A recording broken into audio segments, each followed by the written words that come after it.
திருக்குறளில் இந்த அரண் வலியுறுத்தல் பகுதி ரொம்ப முக்கியமானது. ஏன்னா தான் சொல்ல போகிறதுக்கான கருத்தை இங்கே சொல்ல ஆரம்பிச்சிருக்கிறார். தர்மத்தினுடைய பலத்தை மனசில் பதிகிற மாதிரி உபதேசம் பண்ணுறார். அதுதான் அரண் வலியுறுத்தல்னு சொல்லிட்டோம். அறம் என்றால் தர்மம், புண்ணியம். சடங்குகள் தர்மம் என்று அழைக்கப்படும், கடமைகள் தர்மம் என்று அழைக்கப்படும், பாவனைகள், உயர்ந்த மனோபாவனைகள் தர்மம் என்று அழைக்கப்படும், பண்புகள் தர்மம் என்று அழைக்கப்படும். ரிச்சுவல்ஸ், டியூட்டிஸ், ஆட்டிடியூட்ஸ், வேல்யூஸ், இதெல்லாம் தர்மந்தான். இதெல்லாமே நம்முடைய விருப்பு வெறுப்பை நீக்கி ஆசை எதிர்பார்ப்புகளை ஒழுங்குபடுத்தக்கூடிய சக்தி உள்ளது.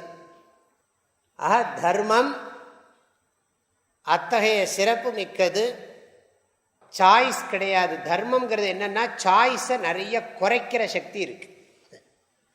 அதனால நமக்கு கான்ஃப்ளிக்டே இல்லாமல் பண்ணக்கூடிய சக்தி தர்மத்துக்கு இருக்கு. தர்மத்தை கடைப்பிடிக்கிறவனுக்கு வாழ்க்கையில் கான்ஃப்ளிக்ட் கிடையாது. அப்படியே கான்ஃப்ளிக்ட் சிச்சுவேஷன் வந்தாலும் அந்த கான்ஃப்ளிக்டை எப்படி ஓவர் கம் பண்ணுறதுங்கிற அறிவும் பலமும் அவங்ககிட்ட நிறையவே இருக்கும்.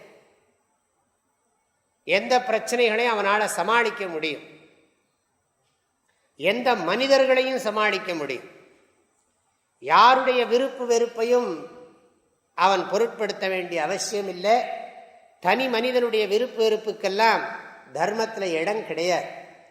ஏன்னா சமுதாயம், ஒட்டுமொத்த சமுதாயம் விரும்புகிற கட்டுப்பாடு, கட்டுக்கோப்பு அதுக்குள்ள இருக்கு. ஒரு அறிவுபூர்வமான மனிதன் சமுதாயத்திலிருந்து என்ன எதிர்பார்ப்பானோ அதெல்லாம் தர்மத்தில் இருக்கு. ஆகவே தர்மம் ஒரு மனிதனுடைய விருப்பு வெறுப்புக்கு உட்பட்டது கிடையாது. ஆனால் தர்மத்துக்கும் மனிதனுடைய விருப்பு வெறுப்புக்கும் போராட்டம் எப்போ இருக்கும். நம்ம என்ன பண்ணணும், விருப்பு வெறுப்பை, தர்மத்தினால விருப்பு வெறுப்பை ஜெயிக்கணும்.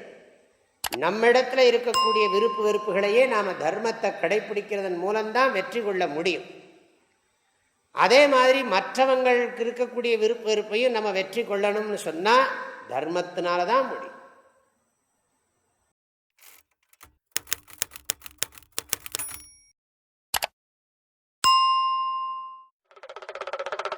வாழ்க வள்ளுவம், வளர்க மனிதநேயம்.